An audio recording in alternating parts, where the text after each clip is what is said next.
नमस्ते दोस्तों। आज हम बात करेंगे मेरे भाई नहीं है बहू बोली। अचानक बाहर के कमरे से बाबा के जोर जोर से बोलने की आवाज आने लगी। मैं भागकर दरवाजे की ओट पर खड़ी हो गई और देखने लगी। ऐसे प्यार करते हैं तुम्हारे मायके वाले तुमसे।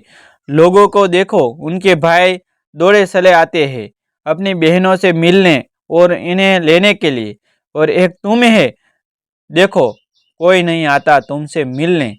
पर भाई तो अभी छोटा है ना जी, इसलिए ही तो कह रही हूँ कि रक्षाबंधन का त्योहार है तो जाना तो पड़ेगा ही। मेरे पास तो वक्त नहीं है, मेरे पास वक्त तो नहीं है कि तुम्हें इधर से उधर लेकर डोलता रहो फिरूं। अपने भाई से कह दो कि वो लेने आ जाए या राखी बंधवा जाए।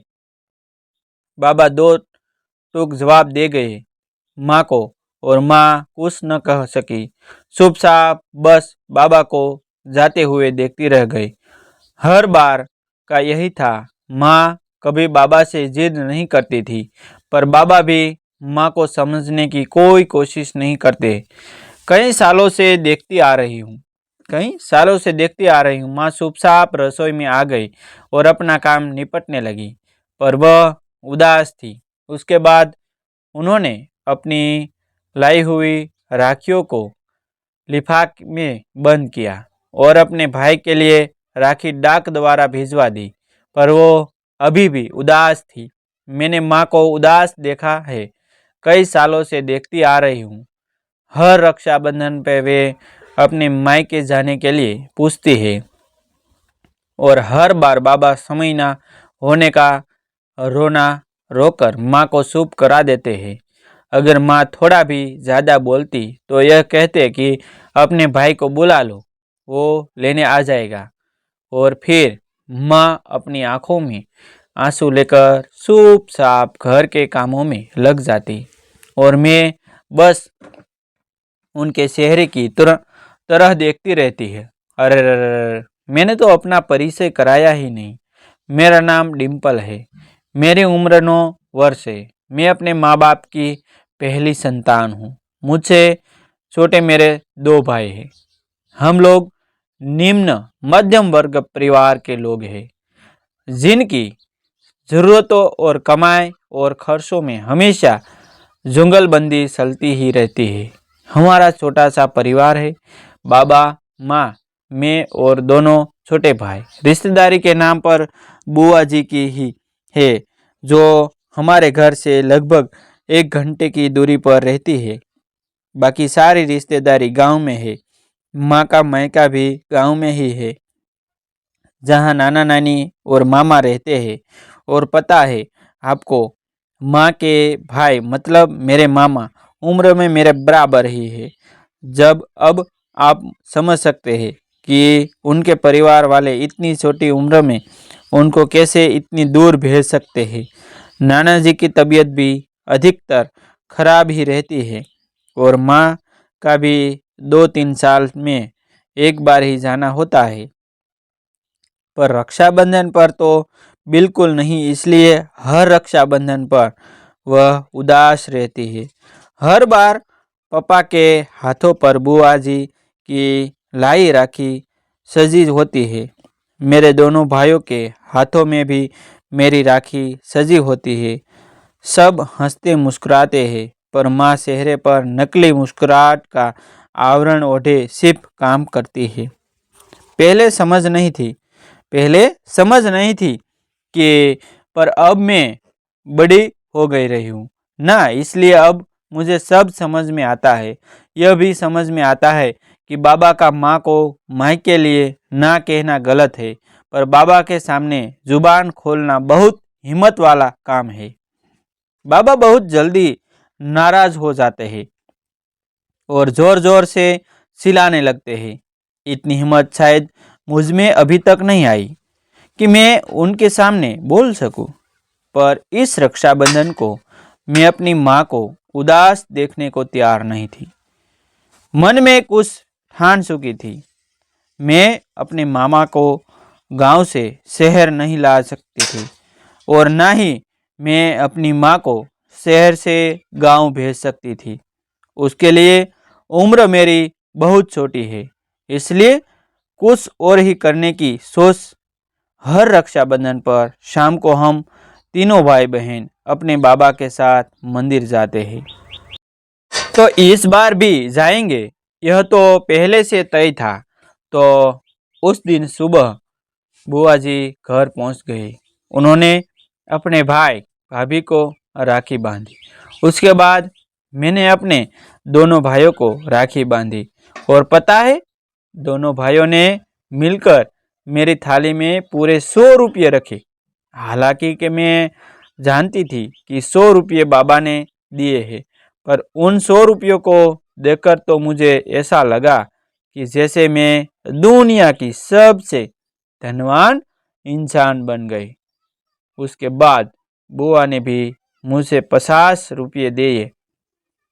उसके बाद माँ ने जो खीर पूरी बनाई थी, हमने मिलकर खाई और उसके बाद बुआ रवाना हो गई। जब हम लोग शाम को मंदिर के लिए रवाना होने लगे तो अपने गुल्लक में से मैंने सारे पैसे निकाले और अपनी पॉकेट में डाल निकल गई। अपने बाबा और भाइयों के साथ मंदिर पहुंचकर हम लोगों ने दर्शन किए। उसके बाद बाहर लगे बाजार में घूमने लगे।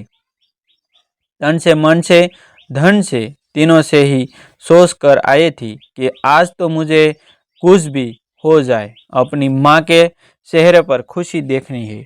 इसलिए बाजार की रौनक देखने की जगह मैं पहुंच गई सीधे उस दुकान पर जहाँ छोटे छोटे कान्हा जी रखे हुए थे। मुझे वहाँ देखकर बाबा ने अपनी रूबदार आवाज में पूछा, अरे डिम्पल, क्या लेना है तुझे? कहीं बाबा नाराज न हो जाए। पर फिर भी डरते हुए मैंने कहा, बाबा मुझे छोटे से कान्हा जी चाहिए। सुनते ही बाबा ने मुझे ऊपर से नीचे की तरफ ऐसे घूर कर देखा जैसे मैंने उनकी प्रॉपर्टी मांग ली हो। अरे क्या करोगी इसका? रहने दे, महंगे बिकेंगे। नहीं बाबा, पैसा मैं दूंगी। मैं अपने गुल्लक के और जो भाई ने और बुआ ने दिए हैं वो सारे पैसे लाई हूँ, प्लीज दिला देना। मेरी बात सुनकर बाबा हैरान रह गए, पर थोड़ी देर चुप रहने के बाद फिर उन्होंने दुकानदार भैया से पूछा, भैया ये छोटे कान्हा जी कितने में दिए? 350 में। मेरा तो पैसा सुनते ही दिल बैठ गया। मेरे पास तो सिर्फ 300 रुपये ही थे और बाबा मुझे कान्हा जी दिलाने के लिए पैसा तो नहीं देंगे, इतना तो मैं अच्छे से जानती थी। मैंने धीरे से कहा, मेरे पास तो सिर्फ 300 रुपया है, इतने में ही दे दो ना अंकल।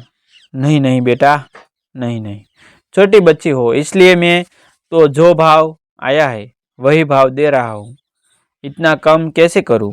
दे दो ना, दे दो ना अंकल, मुझे कान्हा जी चाहिए कहते हुए, ना कि अगर कान्हा दिल में ही बैठा जाए तो उसे आपके घर में आने से कोई रोक नहीं सकता।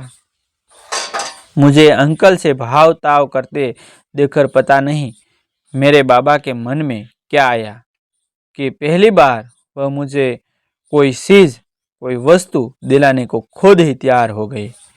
अरे बाबकी के पैसे मैं मिला दूंगा, तुम इसे कान्हा जी दे दो। छोटे से कान्हा जी को लेकर मैं बहुत खुश हो गई और उन्हें लेकर सीधे घर की तरफ रवाना हो गई। यह तक नहीं देखा कि छोटे से कान्हा जी के लिए कपड़े भी ले लूं, इतनी समझ तो मुझ में थी भी नहीं। घर आई तो मुझे इतनी खुश देखकर माँ बोली, अरे क्या बात है, कोई खजाना मिल गया है क्या तुझे? हाँ माँ, देखो तो दीदी क्या लाई है, छोटे भाई ने कहा। मेरे हाथ में छोटे से कान्हा जी देखकर माँ हैरान रह गई। उन्होंने बाबा की तरफ देखा। अरे इसकी बड़ी इच्छा थी, अपने गुल्लक के सारे पैसे और दीदी ने जो पैसे दिए वह सब इस कान्हा जी को लाने में खर्च कर दिए हैं। पता नहीं ऐसा क्या मोह हो गया है। इसे माँ ने आश्चर्य से मेरी तरफ देखा। माँ, आप हर रक्षाबंधन पर उदास रहते हो ना, क्योंकि सब अपने भाइयों को राखी बांधते हैं। पर अब से आप परेशान मत रहना। जब तक मामा बड़े न हो जाए, आप कान्हा जी के हाथ में राखी बांध देना। मेरी बातों को सुनकर माँ की आंखों में आंसू आ गए। वही बाबा एकटक मुझे देखते रह गए। बाबा भी कुछ बोल न सके। शायद उन्हें उनकी गलती का एहसास हो रहा था। बाबा को शायद उम्मीद नहीं थी कि उनकी नन्ही कली इतनी बड़ी हो गई चुकी है कि अपनी माँ की भावनाओं को समझने लग गई है।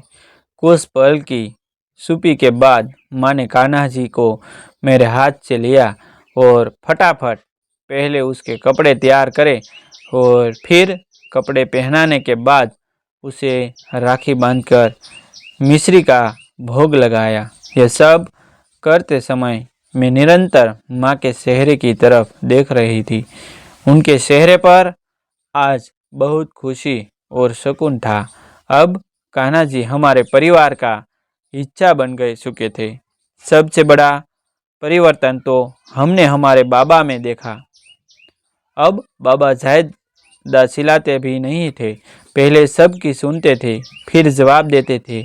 अगले रक्षाबंधन पर माँ के कहने से पहले ही बाबा ने गांव जाने के लिए टिकट करवा दी।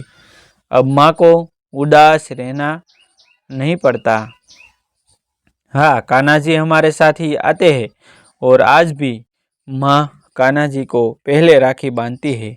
दोस्तों, ऐसी नई नई कहानी सुनने के लिए और देखने के लिए हमारी चैनल आप सब्सक्राइब कर लीजिए। जो आपके जीवन में कुछ नया करने के लिए हमारा चैनल आपको अवश्य प्रेरित करता रहेगा। थैंक यू दोस्तों। मिलते हैं एक नई वीडियो के साथ, एक नई स्टोरी के साथ। तब तक बने रहिए हमारे चैनल के साथ। थैंक यू दोस्तों।